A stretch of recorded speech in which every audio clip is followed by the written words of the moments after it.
नमस्कार, प्रणाम। मैं सुधीश कुमार शर्मा, आप लोगों को साक्षी स्टडी सेंटर में स्वागत है।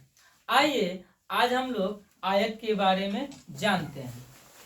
आयत, जिसको इंग्लिश में रेक्टेंगल कहा जाता है। चलिए इसका डेफिनेशन देखते हैं। कहता है वह समांतर चतुर्भुज जिसका एक कोण समकोण हो उसे आयत कहते हैं। तो हम लोग यहाँ कहता है वह समांतर चतुर्भुज, तो हम लोग पढ़ चुके हैं समांतर चतुर्भुज में कि जिसकी आमने सामने की भुजाएं बराबर और समांतर हो तो उसे हम समांतर चतुर्भुज कहते हैं। तो यहाँ समांतर चतुर्भुज कह रहा है वह समांतर चतुर्भुज, यानी जिसके आमने सामने की भुजा बराबर और समांतर, यानी ये भुजा आपस में बराबर, ये भुजा आपस में बराबर और समांतर भी है ना।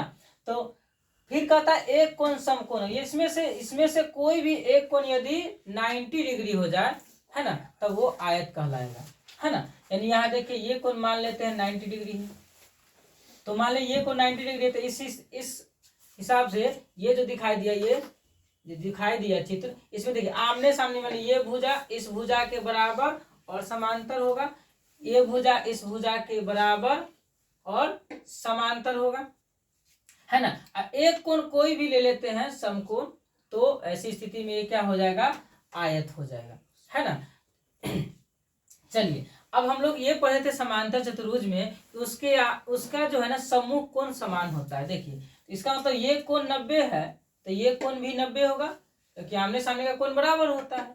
उसी तरह से ये कोण 90 है ना, तो ये कोण 90 होगा और ये कोण भी क्या हो जाएगा, 90 हो जाएगा। आप कहिएगा सर ये कोण 90 हुआ, ये कोण 90 हुआ, वो तो समझ गए, लेकिन ये दोनों कोण 90 कैसे हो गया। देखिए हम बता चुके हैं कि यदि कोई दो रेखाएं आपस में समांतर हो, यदि दो रेखाएं आपस में समांतर हो और कोई तिरछी रेखा उसे काटे तो एक ही ओर के अंतःकोणों का योग 180 डिग्री होता है। तो ये देखिए ये कोण, ये भुजा और ये भुजा आपस में समांतर है और ये तिरछी रेखा काट रही है, इसका मतलब ये कोण और ये कोण मिला करके 180 डिग्री होना चाहिए। तो देखिए तो ये तो 90 है, ये है, जब ये 90 होगा तभी तो 180 होगा। तो ये 90 है तो ये कितना हो जाएगा, ऑटोमेटिक 90 हो जाएगा। तो 90 ये तो हो ही गया। तो जब ये 90 होगा तो इसके सामने ठीक कोण ये है सम्मुख कोण, तो ये भी क्या हो जाएगा, 90 हो जाएगा। यानी हम सिंपल भाषा में ये कह सकते हैं, आयत का डिफिनीशन हम ये दे सकते हैं, सिंपल भाषा में हम आयत को वैसे परिभाषित कर सकते हैं, वैसा चतुर्भुज जिसके आमने सामने की भुजाएं बराबर और समांतर हो और प्रत्येक को 90 डिग्री हो उसे हम आयत कहते हैं, ठीक है ना। यहाँ देखिए कोण ए कोण सी के बराबर होगा और दोनों 90, देखिए कोण ए और कोण ए 90 डिग्री, कोण सी 90 डिग्री, ये दोनों 90 हो गया। उसी तरह से कोण बी और कोण डी 90, कोण बी और कोण डी। डायरेक्ट हम ये भी कह सकते हैं कोण ए बराबर कोण बी बराबर कोण सी बराबर कोण डी है ना, बराबर 90 डिग्री, क्योंकि इसका प्रत्येक कोण ही समकोण होगा, ठीक है ना।